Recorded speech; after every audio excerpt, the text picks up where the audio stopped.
What's up, ladies and gentlemen? Evil Punk here in F1 2019, a game by Codemasters on the Xbox One X. And in this video, I'm going to do my best to give you guys the tools that you need to pass the fuel management program, the practice program, more consistently and sort of feel more comfortable with doing it. Personally, myself, I struggled with it a lot in the beginning and looking around the internet for tutorials, guides, how-tos. The most common answer I found was turn the assists on or lower the difficulty. So in this sort of how-to, I have the difficulty set to 90, and I'll show that at the end of the video. But I wanted to do this without turning the difficulty down. 90 is what I play at in race. So the first thing that I'm going to do is show you guys the lap at full speed, and then I'll come back and sort of break it down.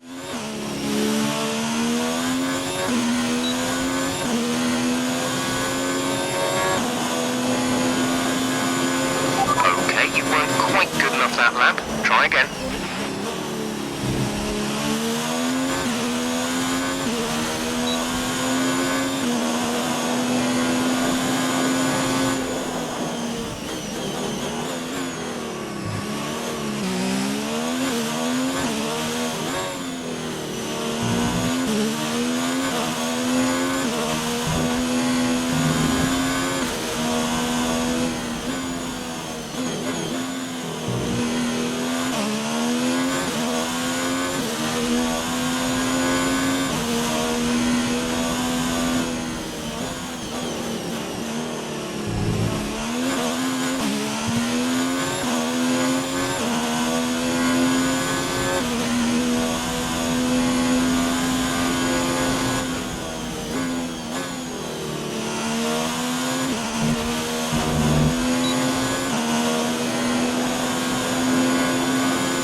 So what you sort of notice immediately is that I failed the first and second lap. If you don't pass on the first or second lap, don't let that discourage you. You sort of get more potential from the third lap anyway, where the car has burned more fuel and is a little bit lighter. But it is possible to get purple on the first lap. It's important to note that the final corner of the lap, it's really important to get a good exit. A good exit will help your pace and give you a better lap time in the end. Something that I've noticed while doing these fuel management programs over and over again is that shifting up early really doesn't help that much. From personal experience, I've noticed that shifting up early will hurt my lap time while not really saving any fuel at all. This fuel management program revolves entirely around the coasting into and out of the corners. The only time that I can really recommend to upshift early is when you're on a straight and you notice the slider sort of going backwards toward the red. As I'm coming up to this first corner and as I'm going around the track, have a look at my telemetry and see what I'm doing with my throttle and brake. The goal of the fuel saving program is to carry as much speed as you can through the corners without throttle and without braking. I should also mention that when you start this program, open your MFD and turn your diff down to 60 or 65%. This will help you save more fuel by preventing you from spinning your wheels and burning it all up without accelerating. Do not forget to open your DRS through the DRS zones. You can easily lose 2 or 3 tenths if you miss it.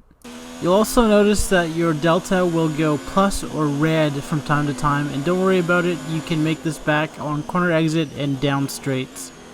You might also notice that when I touch the brake, the slider stops moving toward the purple. That's because, as I mentioned earlier, this program revolves mainly around coasting. So if you touch the brake, it doesn't really count towards your fuel saving.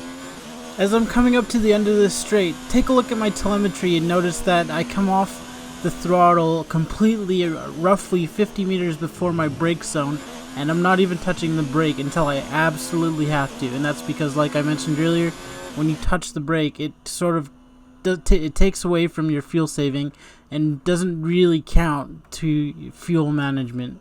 As a good general rule of thumb to remember, if you're ever struggling with a corner, it's better to go wider rather than tighter. If you go wider, you can carry more speed through that corner, and if you go too tight, it's sort of a double-edged sword. You'll have to slow down more, hurting your time, as well as accelerate out harder, burning more fuel. This is an interesting corner. Take a look at my telemetry and note that I come completely off the throttle and I almost don't even have to touch the brake at all. I'm letting the weight of the car and the engine with downshifts do the braking for me. So once again, as I'm coming up to the end of the straight, you'll notice that I'm lifting off the throttle around 50 meters before my braking zone, my normal braking zone, but note that since you're coming up to the corner slower, your braking zone will actually be later than it would normally be. This is a little bit interesting. Even with strict corner cutting on, you are given a little bit of leniency in interpreting the corners for yourself, but this doesn't really feel all that consistent. Sometimes you can cut the corner a little bit, sometimes you'll get a penalty just for having one wheel go outside the apex. So if you can do it, then take whatever advantage you can get. After all, these programs are kind of difficult. And with that, as you can see, we're coming up to the finish, and we've got our delta in the green as well as our tire management optimal. So I will just let the in-lap play from here, and at the end of the in-lap you can see what settings I use. And these are the settings that I actually use while playing career mode.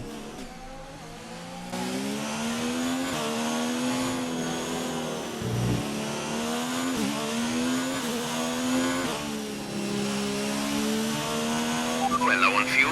Box in the next 2 laps, please.